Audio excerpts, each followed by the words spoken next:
چنانچہ اس سرزمین کو اسلام سے پہلے بھی فضیلت حاصل تھی۔ پھر حضور پاک صلی اللہ علیہ وسلم کا جب دور آتا ہے، حضور پاک صلی اللہ علیہ وسلم کی تشریف آوری کے بعد اللہ پاک نے اس خطے کو مزید اور فضیلت دے دی۔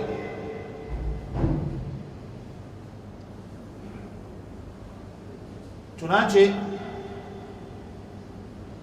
آپ صلی اللہ علیہ وسلم نے صحابہ کو کہا کہ اللہ پاک نے مسجد اقصی کو، اس خطہ شام کو اسی وقت فضیلت دے دی تھی جب اللہ پاک نے انبیاء کے ذریعے، اپنے نبیوں کے ذریعے بیت اللہ کی، مکہ مکرمہ کے اللہ کے اس گھر کی تعمیر کی گئی۔ جب وہ تعمیر ہوا اسی وقت سے اللہ رب العزت نے خطہ شام کو فضیلت دے دی تھی۔ فرشتوں کے ذریعے مسجد اقصی کی بنیاد کو رکھا گیا۔ اور بخاری شریف کی روایت ہے، حضرت ابو ذر غفاری رضی اللہ عنہ کی بڑی معروف روایت ہے کہ آپ صلی اللہ علیہ وسلم سے حضرت ابو ذر غفاری رضی اللہ عنہ نے پوچھا کہ ایو مسجد وضع فی الارض اول، کہ نبی پاک صلی اللہ علیہ وسلم سے پوچھا گیا حضرت ابو ذر غفاری نے کہ دنیا میں سب سے پہلی مسجد زمین پہ کون سی بنی؟ تو آپ صلی اللہ علیہ وسلم نے فرمایا کہ بیت اللہ، مسجد الحرام، میری مسجد۔ اس کے بعد ثم ایو، حضرت ابو ذر غفاری رضی اللہ عنہ پوچھتے ہیں اس کے بعد کون سی مسجد بنائی گئی؟ آپ صلی اللہ علیہ وسلم نے فرمایا المسجد الاقصی۔ اس کے بعد مسجد اقصی کی تعمیر کی گئی۔ حضرت ابو ذر غفاری رضی اللہ عنہ نے پھر حضور پاک صلی اللہ علیہ وسلم سے پوچھا کم کان بینہما، ان دونوں کے تعمیر کے درمیان کتنا فاصلہ ہے؟ آپ صلی اللہ علیہ وسلم نے فرمایا 40 سنہ، ان دونوں کی تعمیر کے درمیان 40 سال کا فاصلہ ہے۔ یعنی بیت اللہ، مسجد الحرام جب بنائی گئی اس کے 40 سال بعد مسجد اقصی کو بنایا گیا۔ اور آپ کو پتہ ہوگا کہ یہ مسلمانوں کا قبلہ اول تھا۔ حضور پاک صلی اللہ علیہ وسلم ہجرت کے بعد بھی کم سے کم 16 مہینے یا 17 مہینے تک مسجد اقصی کی طرف منہ کر کے نماز پڑھتے تھے۔ یہ تو بعد میں اللہ کا حکم ہوا کہ قبلے کو چینج کیا جائے۔ 16 یا 17 مہینے تک حضور پاک صلی اللہ علیہ وسلم نے مسجد اقصی کی طرف منہ کر کے نماز پڑھی۔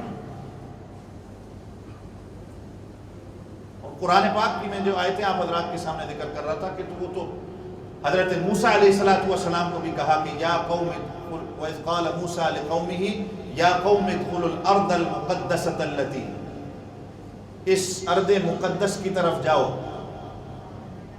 یہ خطہ شام جو ہے۔ اور پھر حضور پاک صلی اللہ علیہ وسلم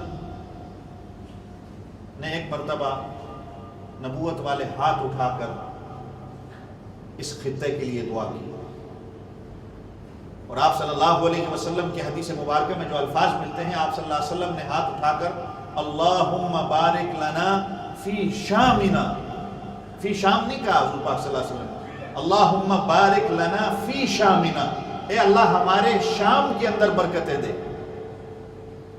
اس کے بعد حضور پاک صلی اللہ علیہ وسلم نے پھر یمن کے لیے دعا کی۔ سب سے پہلے حضور پاک صلی اللہ علیہ وسلم نے دعا اس خطہ شام کے لیے کی۔ حضور پاک صلی اللہ علیہ وسلم ایک مرتبہ صحابہ سے کہنے لگے کہ طوبی للشام، شام والوں کے لیے خوشخبری ہے۔ تو صحابہ کرام رضوان اللہ تعالی اجمعین نے پوچھا کہ کیا وجہ ہے، کس وجہ سے اللہ کے رسول شام والوں کے لیے خوشخبری ہے؟ تو آپ صلی اللہ علیہ وسلم نے فرمایا کہ شام والوں کے لیے خوشخبری اس لیے ہے کہ اللہ کے فرشتے ہر وقت اپنی رحمت کے پر شام اور شام کے لوگوں پر اپنے رحمت کے پر بچھائے رکھتے ہیں۔ اللہ کی رحمت کے فرشتے جو ہیں اپنی رحمت والے پر ہمیشہ شام کے اوپر انہوں نے اپنے رحمت والے پروں کو بچھائے رکھا ہے۔